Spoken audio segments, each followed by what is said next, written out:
The budding space tourism industry has a big year ahead, with more and more people, mostly the ultra-wealthy, booking their flights.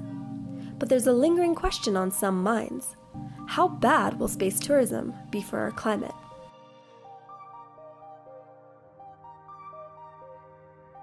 First things first, Bloomberg reporter Edward Ludlow is here to explain what is space tourism. In the last couple of years, it's basically been taken to mean civilian space flight for recreational purposes, going into space, whether it's for a few minutes or for a longer period of time, just for the sheer experience of being outside of Earth's atmosphere for a few minutes of weightlessness or a few days of the experience.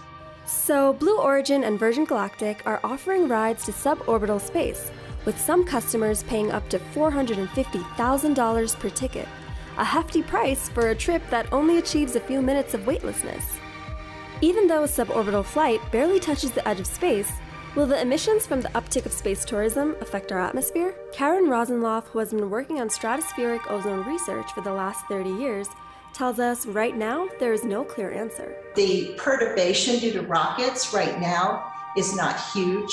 So I'm not sure that we could even tell you, outside of the uncertainties of our model estimates, whether the current load from rockets has made a significant climate impact. I think what we can say is, we've seen variations in things like black carbon over the last 20 years that we're actually investigating to see, is this consistent with increases in rocket traffic? According to Rosenloff, these emissions don't last in our middle atmosphere forever. When you put something up of the middle atmosphere, we flush it in about 4 years. So if you stopped emitting stuff 4 years later, in terms of these kind of particles, they would mostly be gone.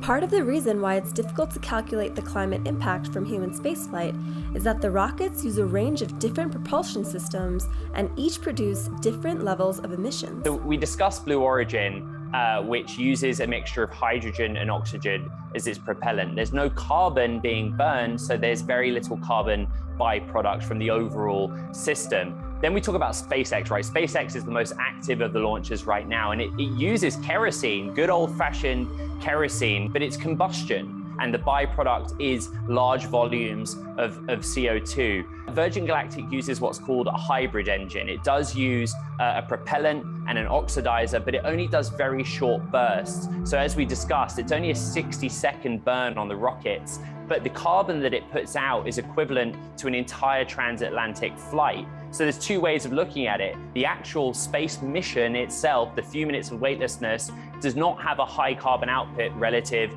to daily airline travel. But if they ramp up their number of launches to say 400 a year, of course the impact will be much greater. But emissions from spacecrafts aren't the only way our environment could be impacted.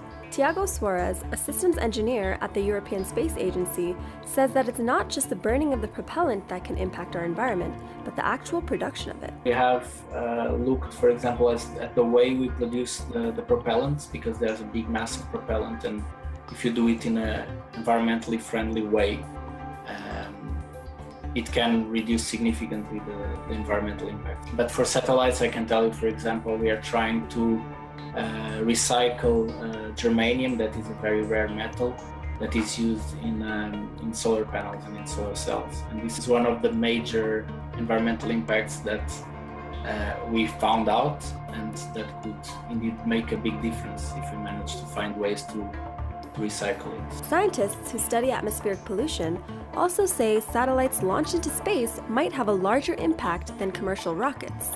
The emissions are going to come from launches of small satellite systems. That's GPS systems and various communication systems. That would be where the bulk of the emissions from rockets come from. But our concern is if that increases. And that may be likely to happen. Luc Piguet, CEO of ClearSpace, says we're just at the beginning of what could be a booming space industry. Branson and Musk, they're just kind of scratching the surface of what space tourism could be. If you look at it, the space industry is a little like the beginning of the aviation. To be able to send astronauts into orbit without spacesuits is a huge step forward. But I think it's a real concern in the space industry to make sure that the operation is safe, reliable, and sustainable.